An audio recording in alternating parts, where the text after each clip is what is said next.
Hello everyone, I am Ankit Kumar और आज हम मैथमेटिक्स के रीजनिंग के एक बहुत ही इंपॉर्टेंट टाइप के क्वेश्चंस को देखेंगे जो कि ऑलमोस्ट सभी कॉम्पिटिटिव एग्जामिनेशंस में जरूर आते हैं। और ये इस तरीके के ट्रिकी क्वेश्चंस होते हैं कि यदि हमको इनका मेथड, इनका तरीका कि इनको कैसे सॉल्व करें, यदि हमको ये नहीं पता है तो हम सोचते रह जाते हैं, लेकिन हमारे माइंड में बिल्कुल भी क्लू नहीं आता है और एक आसान सा क्वेश्चन हमारे लिए एग्जाम में बहुत टफ क्वेश्चन बन जाता है।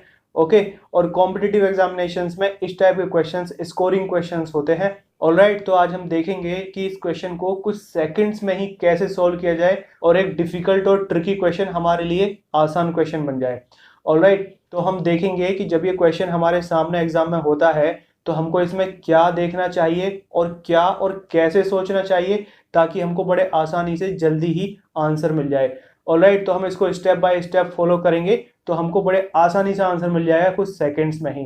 Okay, and before starting subscribe button पर क्लिक करना मत भूलिए और साथ ही बेल आइकन पर भी क्लिक कर दीजिए ताकि आपको आगे आने वाले इसी तरीके के इंपॉर्टेंट ट्रिकी क्वेश्चंस, उनकी tricks and important current affair से related videos time to time मिलती रहें और आपके मैथ और जीके वाला पोर्शन स्ट्रॉन्ग रहे ताकि आप अपने एग्जामिनेशंस में स्पीड के साथ हाई स्कोर कर सकें। Alright, so let's start. देखिए क्वेश्चन किस टाइप से होगा कि ये चार नंबर्स दिए हुए होते हैं और इन चार नंबर्स को इस्तेमाल करके हमको ये बीच वाला नंबर लाना होता है, यानी कि इन चार नंबर्स पर कोई एक ऑपरेशन लगाना होता है और उस ऑपरेशन का इस्तेमाल करके हमको ये बीच वाला नंबर फाइंड आउट करना होता है। और देखिए ये तीन टर्म्स दी हुई होती हैं और इन तीनों पर एक कॉमन ऑपरेशन लगा हुआ होता है और इन दो टर्म्स का इस्तेमाल करके हमको वो ऑपरेशन फाइंड आउट करना होता है और उस ऑपरेशन का इस्तेमाल करके हमको ये क्वेश्चन मार्क यानी कि प्रश्नवाचक चिन्ह की वैल्यू फाइंड आउट करनी होती है। ऑलराइट, तो देखिए ऑपरेशन किस तरीके से फाइंड आउट करें, ये इसकी मेन चीज होती है।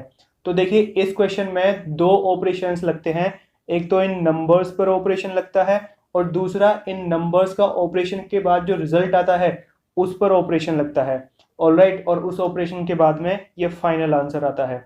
ओके, अब देखिए नंबर्स पर भी कई तरीके से ऑपरेशंस लगते हैं, या तो इन दो अपोजिट नंबर्स के बीच में ऑपरेशन लगे जैसे कि इन दो नंबर्स और इन दो नंबर्स के बीच में, या डायगनली जैसे कि इन दो नंबर्स और इन दो नंबर्स के बीच में लगे, या इन दो नंबर्स और इन दो नंबर्स के बीच में लगे, या इन चारों नंबर्स के साथ में एक साथ लगे जैसे कि चारों का सम करना या स्क्वायर करके सम करना या चारों को जोड़ के उसमें किसी पर्टिकुलर नंबर से गुणा करना। ओके, अब देखिए नंबर्स पर ऑपरेशंस क्या क्या हो सकते हैं, या तो ये नंबर्स जुड़ रहे हों या घट रहे हों या मल्टीप्लाई हो रहे हों या डिवाइड हो रहे हों किसी पर्टिकुलर नंबर से या आपस में। ऑलराइट, या स्क्वायर हो रहे हों या स्क्वायर होके जुड़ रहे हों या स्क्वायर होके कोई नंबर इसमें से घट रहा हो। ओके, और तब जुड़ रहे हों।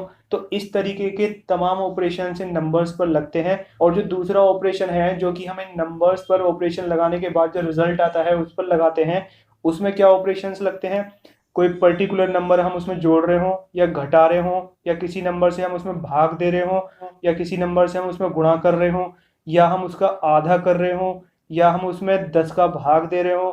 ऑलराइट, तो इस टाइप के ऑपरेशंस दूसरे स्टेप पर लगते हैं। अब देखिए इस क्वेश्चन को देखते हैं, इन दो नंबर्स के बीच में और इन दो नंबर्स के बीच में ऑपरेशन लगाते हैं। अब देखिए यदि हम इन नंबर्स को गुणा करें तो 6 गुणा 1 क्या बनेगा, 6, और 2 गुणा 4 क्या बनेगा, 8। ऑलराइट, अब देखिए यदि हम इन नंबर्स को दोनों को घटाएं तो क्या आएगा, 2, और फिर जो 2 आएगा उसको हम ये 57 से कंपेयर करेंगे तो 2 और 57 में बहुत अंतर है। ऑलराइट, और यदि हम इनको जोड़ें तो क्या बनेगा, 14, तो 14 को भी हम 57 से कंपेयर करेंगे तो इसमें भी काफ़ी अंतर है। ऑलराइट, और यदि हम 14 में किसी नंबर से मल्टीप्लाई करें तो किसी भी नंबर से 57 नहीं आएगा। ओके, 56 आएगा जब हम उसमें 4 से मल्टीप्लाई करेंगे, लेकिन 57 नहीं आएगा। ऑलराइट, तो इसका मतलब ये ऑपरेशन नहीं लगेगा, हमको कुछ और सोचना पड़ेगा। अब देखिए अभी हमने ऐसे डायगोनली मल्टीप्लाई की थी, अब हम इसको आमने सामने यानी कि अपोजिट नंबर्स की मल्टीप्लाई करके देखेंगे तो 6 गुणा 4 क्या बनेगा, 24। ओके, और 2 गुणा 1 क्या बनेगा, 2।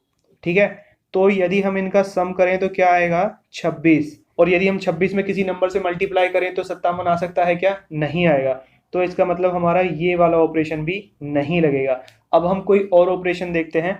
तो देखिए अब हम इनका स्क्वायर करके देखते हैं। 6 का स्क्वायर क्या होगा, 36, 1 का क्या होगा, 1, 4 का क्या होगा, 16, और 2 का क्या होगा, 4। अब देखिए यदि हम इन चारों को जोड़ दें तो क्या बनता है, 16 और 4 20 और 21, 21 और 36 57।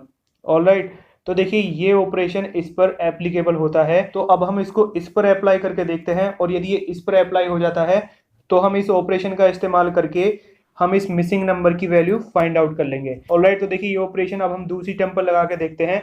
ऑपरेशन क्या बन रहा था कि सभी नंबर्स का स्क्वायर करके सम हो रहा था। तो देखिए 3 का स्क्वायर क्या होगा 9, 2 का क्या होगा 4, और 6 का क्या होगा 36, और 0 का क्या होगा 0। अब हम इनको जोड़ देंगे। ऑलराइट, तो जोड़ने के बाद में क्या बनेगा, 36 और 4 40, 40 और 9 49। तो यानी कि ये ऑपरेशन इसको भी सेटिस्फाई करता है, यानी कि इस पर भी एप्लीकेबल है। ऑलराइट, तो देखिए अब हमको ये पता चल गया है कि इन दो टर्म्स पर ये कॉमन ऑपरेशन लगा हुआ है, और अब हम इस ऑपरेशन का इस्तेमाल करके इस नंबर की वैल्यू फाइंड आउट कर लेंगे। तो देखिए ऑपरेशन क्या था कि इन सभी नंबर्स का स्क्वायर करके उनका सम करना था। तो 1 का स्क्वायर क्या होगा 1, और 6 का क्या होगा 36, और 3 का क्या होगा 9, और 4 का क्या होगा 16। और अब इन सबको जोड़ देंगे। तो जोड़ने के बाद क्या बनेगा, 36 और 1 37, 37 और 9 46, और 46 और 16 62। ऑलराइट, तो ये मिसिंग नंबर की वैल्यू क्या होगी 62, यानी कि 62, और ये हमारा आंसर होगा। ओके, तो देखिए इस टाइप के क्वेश्चंस में दो ऑपरेशंस लगते हैं, एक तो इन नंबर्स पर लगता है, और एक इन नंबर्स पर ऑपरेशन लगने के बाद जो रिजल्ट आता है उस पर लगता है। और वो कभी लग भी सकता है और कभी नहीं, हो सकता है उसकी जरूरत ना ही पड़े, केवल नंबर्स पर ऑपरेशन लगाने से ही हमारा आंसर आ जाए। ऑलराइट, और देखिए हमको इस तरीके से नंबर्स पर ऑपरेशन लगाने के बारे में सोचना होता है। ओके, और यदि आप इस तरीके से स्टेप बाय स्टेप इसको करेंगे तो आपका कुछ सेकंड्स में ही आंसर आ जाएगा। और आप इस टाइप के क्वेश्चंस पर थोड़ी प्रैक्टिस कर लीजिए। इस टाइप के क्वेश्चंस हम आपको आने वाली वीडियोस में प्रोवाइड करा देंगे और आपकी प्रैक्टिस करा देंगे, जिससे कि आपका ये क्वेश्चन कभी गलत नहीं होगा और आपकी इस क्वेश्चन पर अच्छी कमांड बन जाएगी। ओके, तो आई होप आपको ये वीडियो वैल्यूएबल एंड इन्फॉर्मेटिव लगा होगा, और यदि अच्छा लगा हो तो प्लीज लाइक और शेयर जरूर कीजिए। और यदि आप कोई सजेशन देना चाहते हैं तो प्लीज कमेंट बॉक्स में जरूर लिखिए। You are most welcome. And subscribe button पर क्लिक करना मत भूलिए, और साथ ही बेल आइकन पर भी क्लिक कर दीजिए, ताकि आपको आगे आने वाली इसी तरीके के इंपॉर्टेंट ट्रिकी क्वेश्चंस और उनकी ट्रिक्स और इंपॉर्टेंट करंट अफेयर से related videos time to time मिलती रहे, और आपके जीके और मैथ वाला पोर्शन स्ट्रॉन्ग रहे, ताकि आप अपने एग्जामिनेशंस में हाई स्पीड के साथ हाई स्कोर कर सकें। Alright, and all the best for your examinations, and that's all for today. Bye bye.